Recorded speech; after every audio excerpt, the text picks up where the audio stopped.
बिस्मिल्लाहिर्रहमानिर्रहीम। अस्सलाम वालेकुम स्टूडेंट्स। हमारा जो नेक्स्ट एक्सपेरिमेंट है that is experiment number 7.2 identification and labelling of the cellular and tissue structures in the cross section of the leaf through observation under microscope.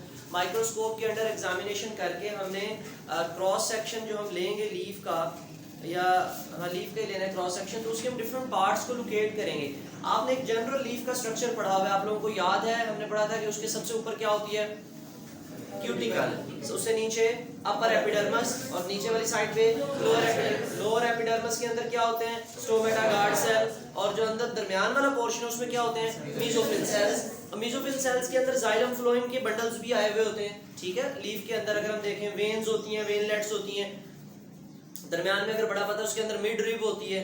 Clear.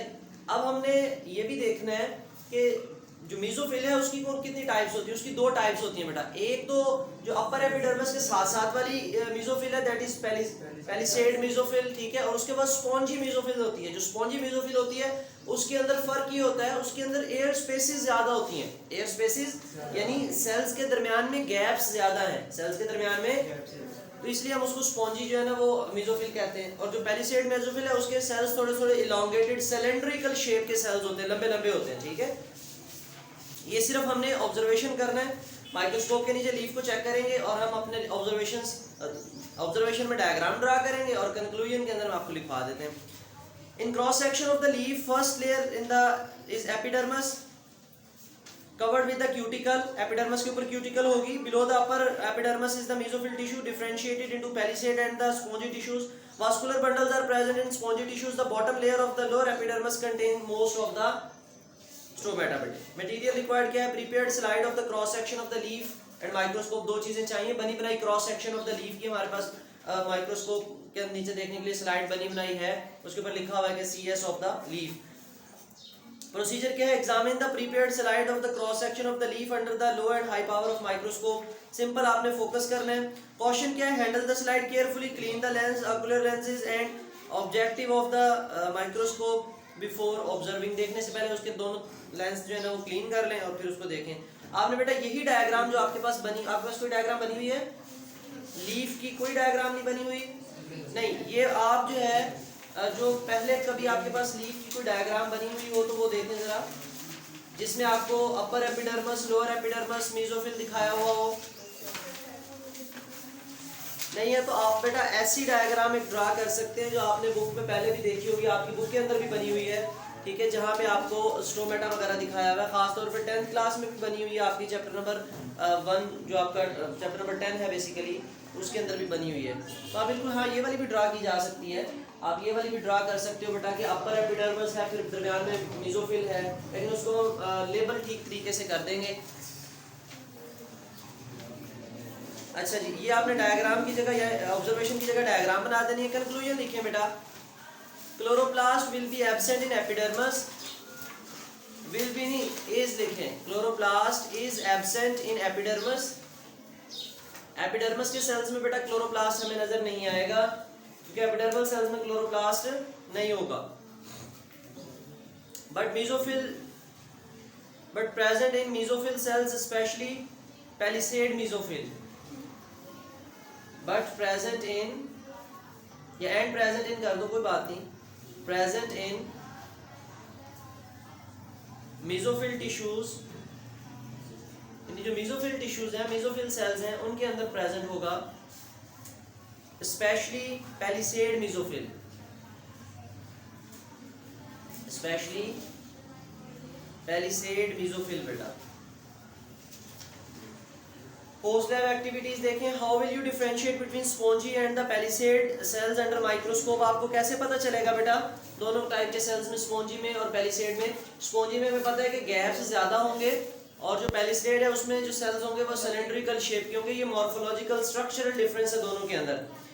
लिखें बेटा spongy sales लिखें, पहले स्पॉन्जी लिख के उसके बारे में एक लाइन लिख लें. Near to the lower epidermis which contain many air space and fewer chloroplast, which contain many air spaces कर दें, many air spaces and fewer chloroplast, FEWER, fewer chloroplast.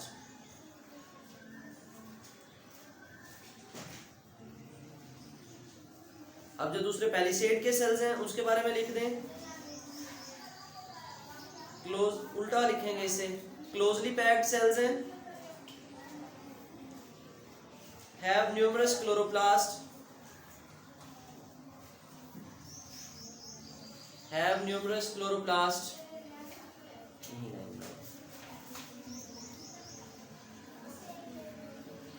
Closely packed cells है बेटा इनके पास. अगर ज्यादा space बच जाए तो आप कॉलमनर सेल्स भी लिख सकते हैं, वो जो सिलेंड्रिकल सेल्स हैं इलोंगेटेड, ठीक है. एंड न्यूमरस क्लोरोप्लास्ट, बेटा काफी सारे क्लोरोप्लास्ट होते हैं. यहाँ तक बात क्लियर बेटा. अगला लिखें, how does the structure of the leaf permit gases to diffuse readily between the outside air and the photosynthetic cells. इसमें बेटा हमने अगला क्वेश्चन जो है उसका आंसर क्या करना है. द स्ट्रक्चर लिखे बेटा, the structure of the leaf permit the gases, the structure of leaf permit the gases to diffuse readily between the outside air and the photosynthetic cells. The structure of leaf permit the gases to diffuse readily, diffuse readily between the outside air and the photosynthesis cells through the stomata and spongy mesophyll beta, through the stomata and spongy mesophyll. अच्छा बेटे इसमें side पे question थे, observe and tell why the spongy tissues is called so. Spongy tissues को spongy क्यों कहते हैं? क्योंकि वो स्पॉन्ज लाइक होते हैं, उनके अंदर इंटरसेलुलर स्पेसेस ज़्यादा होती हैं, सेल्स के दरमियान में स्पेसेस ज़्यादा होती हैं. हम लिख देंगे they are spongy like and have more intercellular spaces, ठीक है. और जो सेकंड क्वेश्चन था, which layer of the leaf has cylindrical shape of the cell, ये भी हमने पढ़ लिया. इलोंगेटेड या सिलेंड्रिकल शेप बेटा कौन सी मेसोफिल में होंगे बेटा? पैलिसेड मेसोफिल में. किसमें होंगे? पैलिसेड मेसोफिल के अंदर होंगे. तो ये भी बेटा आपने नोट कर लेना. क्लियर बेटा? इस होल टॉपिक में कोई क्वेश्चन हो तो आप कमेंट सेक्शन में पूछ सकते हो. Thank you, Allah Hafiz.